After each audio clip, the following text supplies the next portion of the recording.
Now for our first story, 3 persons picked up by state security agencies on suspicion of engaging in an elaborate plot targeted at the presidency have been slapped with 5 charges. And they include conspiracy to manufacture arms and ammunition without lawful authority.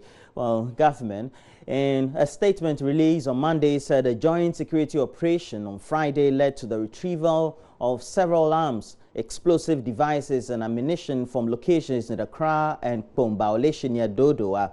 State prosecutors on Tuesday asked that the 3 be remanded into custody of the BNI to enable investigations continue.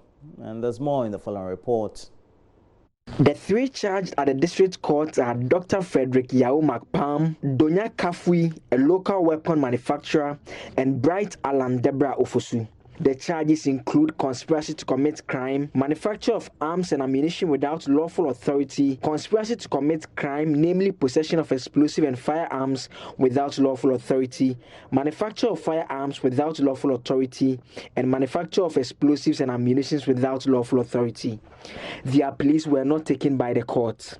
ASP Sylvester Asari asked that the accused persons be remanded into police custody to enable investigations to continue. Lawyers for the 3, however, opposed the application. The magistrate hearing the case, Rosemond Dodua Ejiri, said that the plea ought not be taken because some of the charges were beyond her jurisdiction. She relied on same reason to reject a request for bail. The lawyers of the 3 are meanwhile alleging their clients have been framed.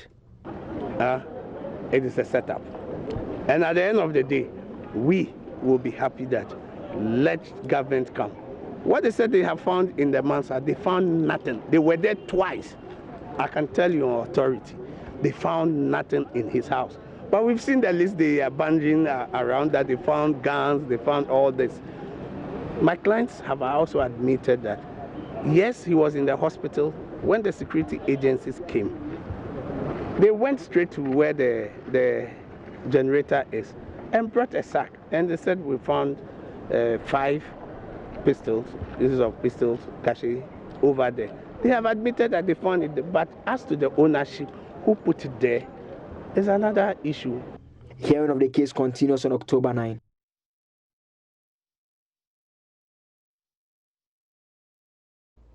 The Coalition of Civil Societies Against Political Vigilantism has handed government a 7-day ultimatum to withdraw its white paper issued on the Justice Short Commission report. The group says the white paper's rejection of key findings and recommendations could either embolden security operatives to assault citizens or urge citizens to take the law into their own hands. Information Minister Kujapon Nkrumah on September 14 announced that a white paper has been issued on the Commission's work that assessed the bloody Ayawaso West Wogon by-election. And this was met with criticism from some security analysts and the opposition NDC amidst concerns that key recommendations were rejected. Chairman of the Coalition of Civil Society Against Political Vigilantism, Mensa Thompson, says government got it all wrong. This we also believe could potentially embolden operatives and party groups to use more violence or excessive force on armed civilians during elections. This could also potentially cause civilians to also put their own safety in their hands during elections, and this could degenerate into violent confrontations or encounters that can undermine the security of this country. We are therefore calling on government to rescind its decision not to prosecute that operative. On compensations, we realize that government did not exhibit any sign of empathy or sensitivity towards the people who were injured during the violence. There was not a strong acceptance of the recommendations to pay reparations to the persons who were injured or lost their properties, except to say the matter would be referred to the appropriate quarters. We demand that in the coming days, government should come up with a compensation package and a clear procedure for compensating the affected victims to ensure that justice is served onto these individuals. Finally, we as CSOs are particularly not impressed with the general position of government on the report. We therefore give government a 1-week ultimatum to change its position on the report, accept the findings and recommendations of the report, come up with a roadmap for the thorough implementations of the recommendations, and to instill confidence in the security agencies and also into the public that at every point in time during the 2020 elections, the state will protect everyone equally in furtherance of the peace and stability of this country. Our ultimatum is 1 week, and after the 1-week ultimatum, we shall serve notice for further action. Well, in the Volta region, some residents of South Dai on Tuesday burned ties and blocked major roads in and around Kpeve to protest the deplorable state of the district road network. And this was to impress on government to resume construction work on the Peki-Hokwe stretch, which currently serves as a major haulage for food and commodities and also leads to several other road routes. And the demonstration, endorsed and supported by the opposition NDC, follows a social media campaign with the hashtag Fix Volta Roads Now. Fred Kwame brings you the report. The furious demonstrators, mostly motorists, overpowered the police and touched ties they had laid at all 3 entry points to the district capital, Kpeve. They chanted and held placards with inscriptions including "Fix abandoned Volta roads. The abandoned roads are killing us. Nanado, bring the contractors back to site," among others. The demonstration, which lasted for about 2 hours, halted vehicular movements. Joshua Edem Tete is convener of Fix Abandoned Volta Roads Group, organizers of the demonstration. Yeah, we are demonstrating because of the bad nature of our roads, especially the Eastern Corridor Road. The road is in a bad state. If you look at the road, it will take you about so many hours to get to wherever you are going. Now, these roads have been awarded by the previous government. When there was a change of government, there was a contract auditing, so the roads were stopped. Now, it has been almost 2.5 years now. The contractors were not brought back to site. So we are calling on the government to bring back the contractors on site. The roads is affecting our economic activities, our social life. So we are begging the government so that they come on board and help us and bring the contractors on board. The members of parliament for South Dai and Afajatu South, Nelson Dafiamakpo and Angela Alowute, and some NDC Volta regional executives were spotted among the demonstrators. Some motorists and residents shared their frustration. Our roads are bad, very, very, very bad. The president himself, he traveled from Accra to Hokwe, telling us that all his bodies were paining him just because of the road. So imagine we those who are Opel and Hyundai and other buses. You can just imagine what will happen to us. Are we not Ghanaians? We are also Ghanaians. If he is in V8, a whole V8, and he's telling us that his body is paining him, he should consider us as human beings because we put him there. He should just come and fix the road for us. We are not talking about any NDC or MPP. We are demonstrating as drivers. So we want Nana Akufo-Addo and his road minister to come and fix the road for us. Residents in South Tong district are also preparing to embark on a similar demonstration on the deteriorating state of the Sogakope Bridge on Thursday. Fred Kwame Asari's report for JoyNews. In the Ashanti region, the Ahmadiyya Muslim Mission says efforts at accelerating Ghana's development will achieve little without a self-motivated youth population. The Deputy President, Alhaji Abdul Wahab Isa, believes youth who are prepared to sacrifice for the country could guarantee a higher productivity. He was speaking at the 4th Annual Youth Convention of the Ahmadiyya Muslim Mission in Kumasi. Alhaji Abdul Wahab Isa says the time has come for the youth to embrace what he calls servanthood to make themselves relevant. To be a servant, you have to be very sacrificial in nature. You have to do without complaining. You have to serve them. You have to be servant without thinking of your own benefit. He didn't turn his back to us. He gave us a poem that we should always be reading somewhere inside it. he said something great. The whole point is very great if you read it. But I just want to give one of the statements that he made in that point. He said that do not let the thought of compensation cloud your face. Participants took part in sporting activities such as tag of peace, volleyball, football, and arm wrestling. There were also Quran memorization and recitation contests at the convention, which is the first for the northern sector. It was under the theme, "Is Allah not sufficient for his servants?" National President Nazir Ahmed Bunsu says worldly pursuits will amount to nothing without recourse to God's word. I hope you all agree with me that the current dispensation and the kind of activities that the youth are mostly engaged in is materialism. And so we felt that choosing this theme will bring their senses on the fact that it is only with Allah that you can find peace, and with Him alone that is sufficient for us.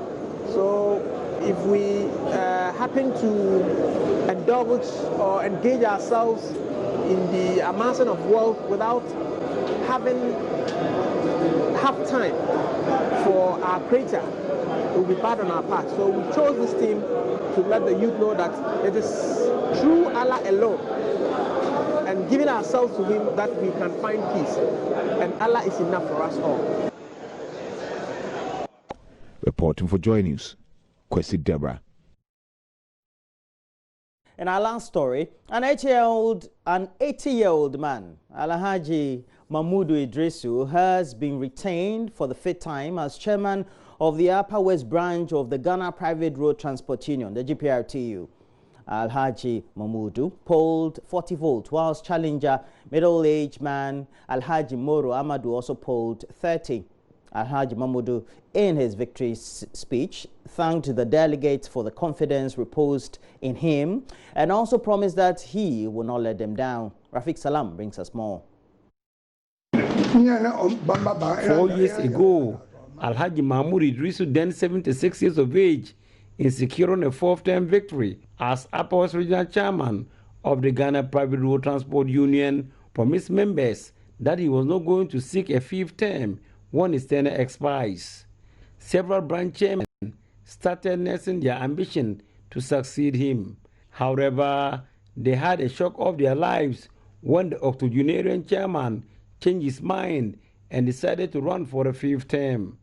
70 delegates from all 35 branches in the region took part in the election conducted by the Upper West Labour Office and supervised by the National Vice Chairman of GPRTU, Robert Seba.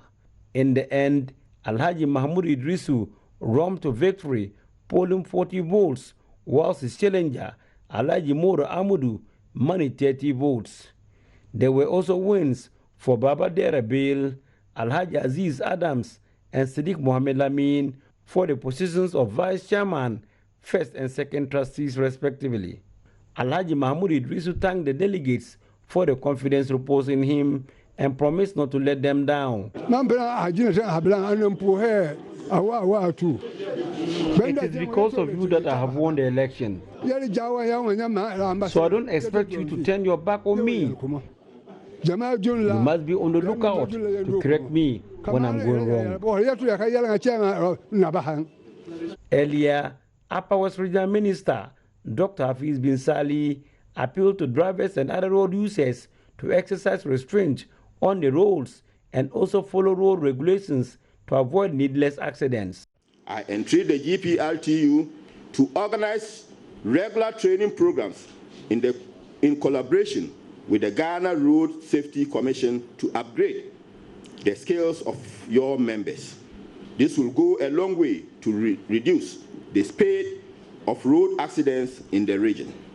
Another issue of concern is the axle load. Let's all strive to preserve our roads by adhering to prescribed axle load. Distinguished ladies and gentlemen, I would like to use this platform to urge members of your association to take steps to instill seat belts in your vehicles to prevent yourselves and passengers in the event of road accidents. You should also endeavor to maintain your vehicle at regular times in order to prolong the lifespan and ensure safety on the roads. Reporting for JoyNews, Rafik Salam.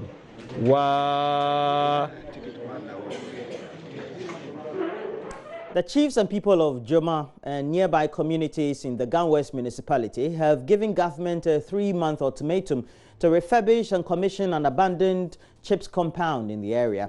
Women in labor often have to be driven on bumpy roads to more established health facilities outside the municipality just because of the lack of health facilities in the area. Well, JoyNews' Latif Idris has been speaking to members of the community and has filed this report.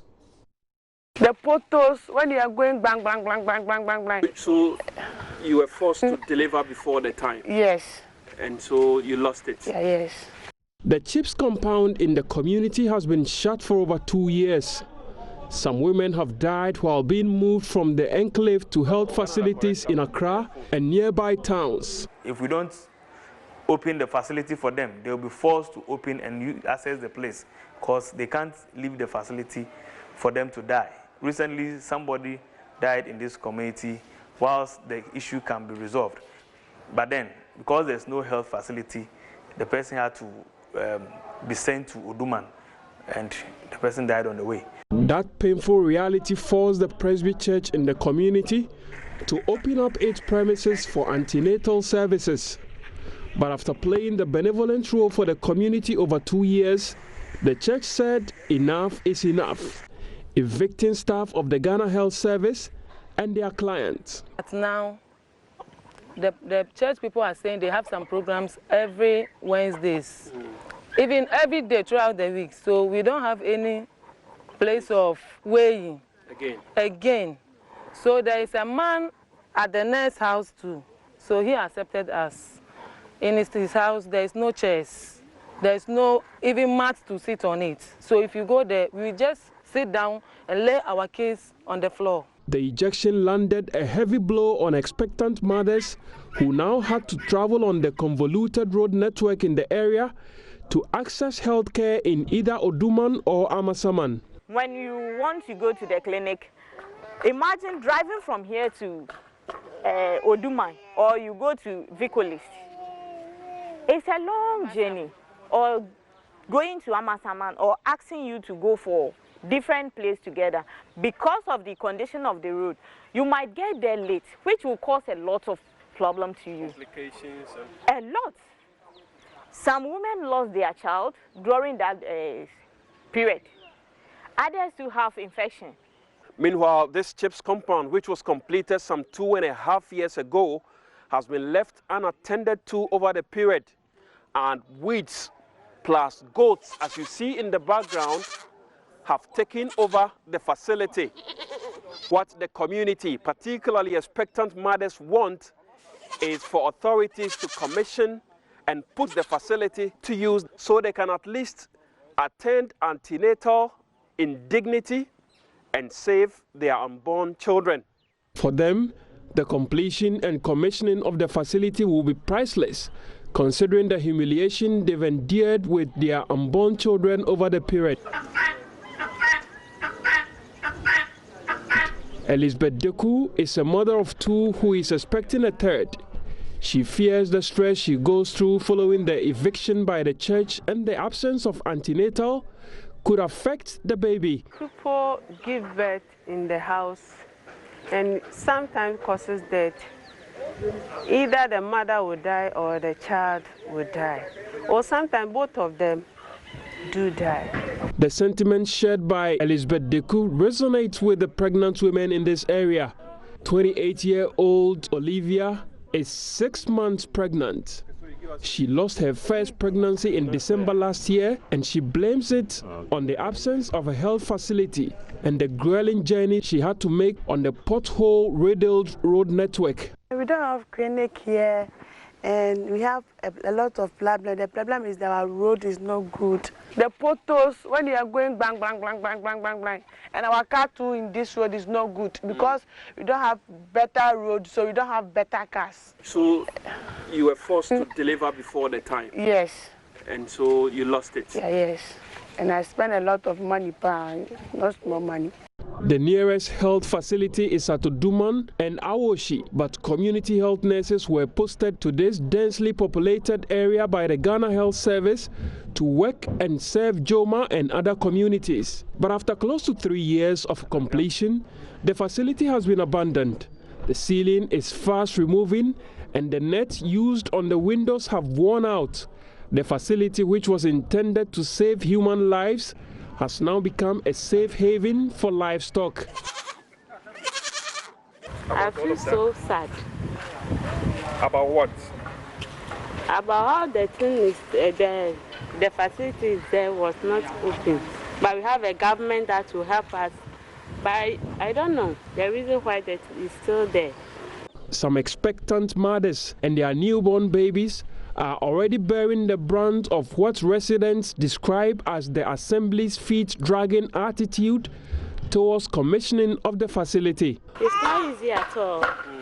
It's not easy. Even as I'm talking now, my baby have a problem. Because before the car will reach there, it's not easy because of the bad, poor road. You said the baby has a problem? Yeah, because it's drink water. Because it gets long for me to reach it at the hospital. Wow. Yeah. So your baby suffered a complication? Yeah.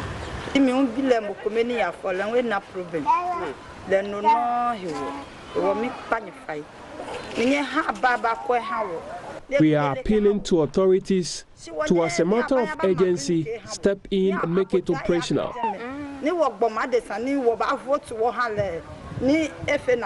Healthcare has always been one of the foremost concerns of the United Nations.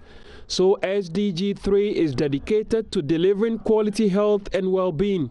Point 1 on that goal projects to reduce the global maternal mortality ratio to less than 70 per 100,000 live births.